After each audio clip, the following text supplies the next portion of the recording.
క్రీస్తునందు ప్రియమైన శుభోజనం.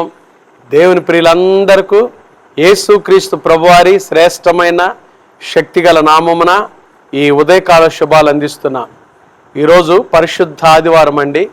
ప్రభు మనల్ని ప్రేమించి మరి యొక్క పునరుద్ధాన ఆదివారంలో చూసే భాగ్యాన్ని ప్రభు మనకు దయచేశారు. అందును బట్టి దేవునికే మహిమ కలుగును గాక. మరి ఈ దినం ఎంతమంది ఉదయాన్నే లేచి దేవుని సన్నిధికి వెళ్ళాలనే ఆసక్తితో మిమ్మల్ని మీరు సిద్ధపరచుకుంటున్నారో, మనల్ని మనం సరిచేసుకుంటూ దేవుని వాక్యానికి లోబడి చక్కగా దేవుని మందిరానికి సిద్ధపడి వెళ్దాం. ఎవరైతే దేవుని మందిరాన్ని ప్రేమించి వెళ్తారో, యెరూషలేమా నిన్ను ప్రేమించువారు వర్ధిల్లుదురని కీర్తనాకారుడు చెప్పినట్టుగా ఆయనను ప్రేమించువారు బలముతో ఉదయించు సూర్యుని వలె ఉంటారు.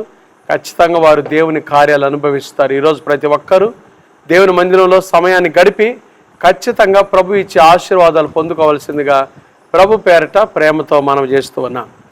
ఈరోజు మన శుభవచనం 101వ కీర్తనలోకి వచ్చాం. 101వ కీర్తన దావీదు కీర్తన 2వ వచనం, నిర్దోష మార్గమున వివేకముతో ప్రవర్తించెదను, నీవు ఎప్పుడు నా యొద్దకు వచ్చేదవు. చూడండి, ఒక చక్కటి ప్రశ్న. దావీదు కీర్తనాకారుడు అన్నాడు, నీవు ఎప్పుడు నా యొద్దకు వస్తావు? దేవుడు ఎప్పుడు నీ దగ్గరికి వస్తాడు? ఎప్పుడు వస్తాడు? 4 పనులు చేస్తే ఖచ్చితంగా దేవుడు నీ దగ్గరకు వస్తాడు, నీ ఇంట్లోకి వస్తాడు, నీ కుటుంబాన్ని ఆశీర్వదిస్తాడు. దేవుడు మన ఇంటిలోకి రావాలంటే, దేవుడు మన జీవితాల్లోకి రావాలంటే ఈ ప్రశ్న మనం వేసుకోవాలి. నీవు ఎప్పుడు నా యొద్దకు వస్తావు కదా. ముందు మనమే దేవుని దగ్గరికి రావాలి. దేవుని దగ్గరికి నువ్వు వస్తే ఖచ్చితంగా దేవుడు నీ దగ్గరకు వస్తాడు. విరిగి నలిగిన హృదయంతో ప్రయాసపడి భారం వచ్చిన సమస్త జనం నా యొద్దకు రండి అని ప్రభు పిలుస్తున్నాడు. ముందు నువ్వు ఆయన దగ్గరికి రా, దేవుని యొద్దకు రండి, అప్పుడు ఆయన మీ యొద్దకు వస్తాడు. నువ్వు మొదట దేవుని దగ్గరికి వస్తే దేవుడు నీ దగ్గరకు వస్తాడు. నీ జీవితమే ఆశీర్వాదకరంగా ఉంటుంది. అయితే ఈ కీర్తనలో నుంచి ఒక 4 విషయాలు ఈ ఉదయకాలం మనం ధ్యానం చేద్దాం. దావీదు అన్నాడు, నీవు ఎప్పుడు నా యొద్దకు వస్తావు? నువ్వు ఎప్పుడు వస్తావు? చూడండి, మొదటిగా ఎప్పుడు మనం దేవుని దగ్గరికి రావాలి, ఎప్పుడు దేవుడు మన దగ్గరికి వస్తాడు, ఏ సమయంలో, ఏ సందర్భంలో ఎప్పుడు వస్తాడంటే, దావీదు అంటాడు కదా, నా ఇంట యథార్థ హృదయంతో నడుచుకుందును. ఎవరైతే వారి ఇంటిలో, ఇల్లు అంటే వారి జీవితంలో, ఎవరైతే వారి జీవితంలో యథార్థ హృదయం ఉంటుందో, యథార్థత చాలా పెద్ద మాట అండి. యథార్థత అంటే ఏదైతే లోపల ఉంటుందో పైకి అదే మాట్లాడటం, ఏది పైకి మాట్లాడతామో అదే లోపల ఉండటం యథార్థత. హిజ్కియా యథార్థవంతుడు కాబట్టి హిజ్కియా ఆయుష్ పొడిగించబడింది. దేవుడు హిజ్కియాను బాగు చేశాడు. యథార్థత చాలా ప్రాముఖ్యం. ఈ రోజులండి చాలా మందిలో ఈ యథార్థత లేదు. పైకి ఒకటి మాట్లాడుతున్నారు, లోపల వారి హృదయంలో ఉండేది వేరుగా ఉంటుంది కదండి. ఇలాంటి వారిని ఏమంటారంటే వేషధారులు, కపట సహోదరులు అంటారు. పౌలు ఈ కపట సహోదరుల వలన ఆపదలో చిక్కున్నానని రాస్తాడు. ఆ ప్రియమైన దేవుని బిడ్డలారా, దేవుడు మన దగ్గరికి ఎప్పుడు వస్తాడంటే మన జీవితంలో యథార్థ హృదయం ఉండాలి, యథార్థతను ప్రేమించాలి. యథార్థవంతులకు ఆయన ఏ మేలును చేయక మానడు. యథార్థముగా ఉండువారు కదండి ఆయన కృపయు ఘనత ఇస్తాడు. కాబట్టి దేవుడు మన దగ్గరికి ఎప్పుడు వస్తాడంటే మన జీవితంలో యథార్థ హృదయం ఉండాలి. రెండోది చూడండి, నా కన్నుల ఎదుట నేను ఏ దుష్కార్యమును ఉంచుకొనను. దేవుడు మన దగ్గరికి ఎప్పుడు వస్తాడు తెలుసా? మన కన్నులు బాగుండాలి. మన కన్నులు చాలాసార్లు మన కన్నులు ఎట్లా ఉంటున్నాయి అంటే, మార్కు సువార్తలో ఒక మాట చదువుతా చూడండి, అక్కడ చెడ్డ కండ్లు అనే మాట రాశారు. చెడ్డ కండ్లు. మన కన్నులు చెడిపోయినవిగా ఉండకూడదండి. దేవుని బిడ్డలం, క్రీస్తు రక్తంలో కడుగబడిన వారం.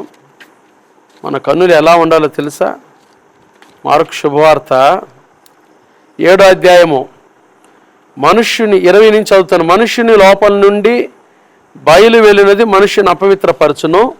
లోపల నుండి అనగా మనుష్యుల హృదయంలో నుండి దురాలోచనలను, జారత్వములను, దొంగతనములను, నరహత్యలను, వ్యభిచారములను, లోభములను, చెడుతనములను, కృత్రిమమును, కామ వికారమును, మత్సరం అనే మాట కింద చెడ్డ కండ్లు.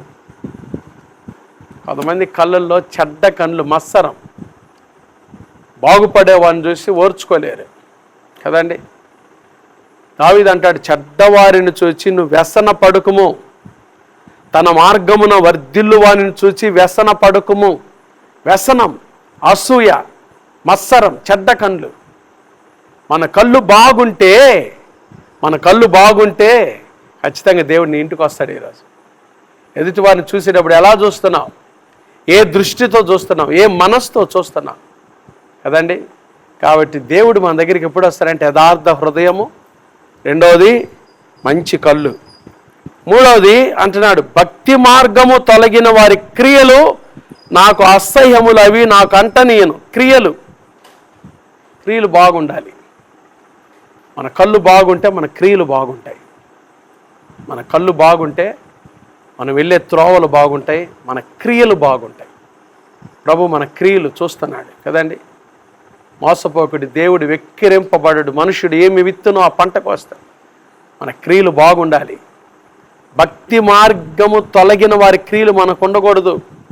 కొంతమంది ఇప్పటికే భక్తిలో నుంచి తొలగిపోయారు, వాళ్ళ ఇష్టానుసారంగా జీవిస్తున్నారు. దేవుడు కూడా వారిని వదిలిపెట్టేశాడు, లోకానికి అపవాదికి వదిలిపెట్టేశాడు కొంతమందిని.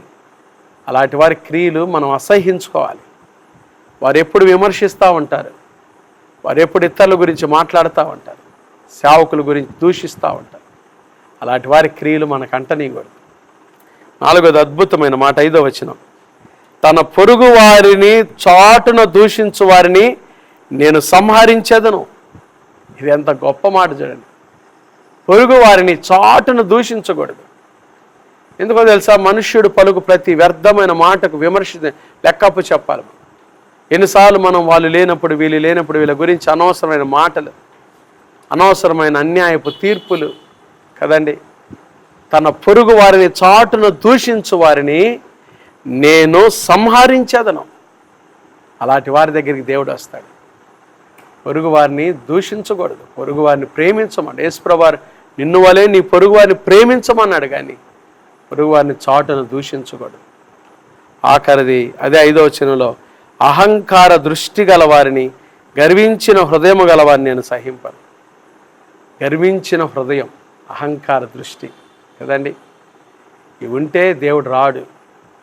కాబట్టి ప్రభు మన దగ్గరికి రావాలంటే మన జీవితాన్ని బాగు చేసుకోవాలి, క్రీస్తు రక్తంలో కడుగబడాలి. మనం యథార్థంగా నడుచుకోవాలి, కన్నులు బాగు చేసుకోవాలి, మన క్రియలు సరిదిద్దుకోవాలి, పొరుగు వారిని దూషించకూడదు, పొరుగు వారిని ప్రేమించాలి. అహంకారమైన దృష్టి, గర్వ హృదయం మనలో లేకుండా చూసుకుంటే యేసయ్య ఈరోజు నీ దగ్గరకు వస్తాడు, నీ కుటుంబాన్ని ఆశీర్వదిస్తాడు. దేవుడు అహంకారులను ఎదిరించి దీనుల కృప ఇచ్చేవాడు. ఈరోజు ఖచ్చితంగా యేసయ్య నీ జీవితంలో, నీ కుటుంబంలో గొప్ప కార్యాలు చేసి నిన్ను ఆశీర్వదించును గాక. ఆమేన్. ప్రార్థన చేసుకుందామా. మహాపరిశుద్ధుడు అయిన మా తండ్రి, దయగల దేవ, ప్రేమా స్వరూపి, నీకు స్తోత్రాలు. ఈరోజు శుభవచనం ద్వారా మీరు మాతో సూటిగా స్పష్టంగా మాట్లాడారు. నీవు నా యుద్ధకు ఎప్పుడు వచ్చేదవు? దావీదు ప్రశ్న తండ్రి.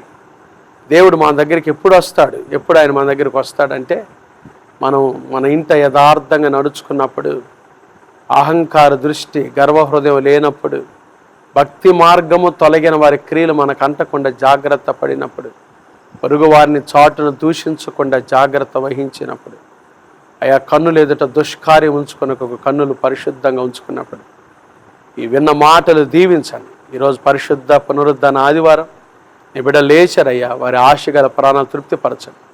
మీ సన్నిధిలో ఉండే ఆశీర్వాదాలు బిడ్డలకు దయచేయండి. మీ సన్నిధిలో ఒక్క దినము గడుపుట 1000 దినముల కంటే ఎంతో శ్రేష్టం. ఈరోజు నీ బిడ్డలు కుటుంబాలుగా మీ సన్నిధిలో పాల్గొనుచు ఉండగా మీరు ఆశీర్వదించండి. ఎవరు ఏ అవసరతలో ఉన్నారో జ్ఞాపకం చేసుకోండి. అనారోగ్యంతో ఉన్న బిడ్డలను ముట్టి బాగు చేయండి.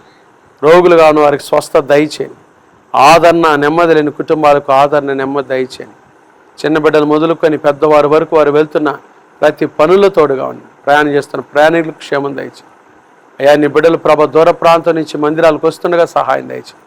ఈరోజు నిలబడుతున్న సేవకుల మీద మీ ఆత్మాభిషేకాన్ని కుమ్మరించండి. సార్వత్రిక సంఘ పరిచయం దీవించండి, సంఘాన్ని దీవించండి, కుటుంబాలను దీవించండి. మీ రక్త ప్రోక్షణంతో నిబిడలను కాపాడి భద్రపరచండి. సంఘాల మధ్య జరుగుతున్న పరిచర్యను మీరు దీవించండి. నీ సేవకులు నీ వాక్యం తీసుకొని నిలబడుతూ ఉండగా నీ బలమైన కార్యాలు జరిగించి నీ సేవకుల పక్షాన్ని మీరుండి సంఘాల్లో గొప్ప ఉజ్జీవం కదలిక దయచేయండి.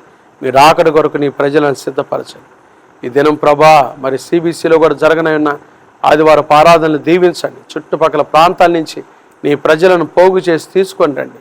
వారు నీ మాట విని దాని ప్రకారం జీవించడానికి సహాయం దయచేయండి. వినుడి, నేర్చుకొనుడి, అనుసరించుడి, నడుచుకొనుడి.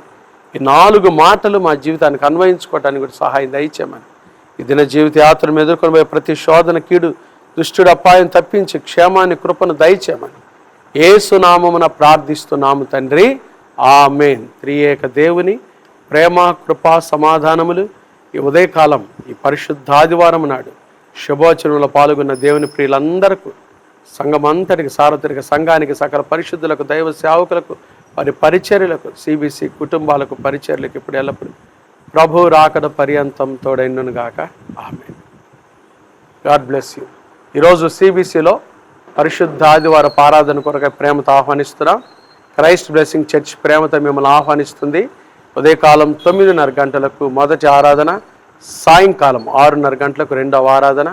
ప్రేమతో వచ్చి ఆరాధన పాల్గొని దైవాశీర్వాదాలు పొందవలసిందిగా ప్రభుపేట మనం చేస్తున్నాం. God bless you.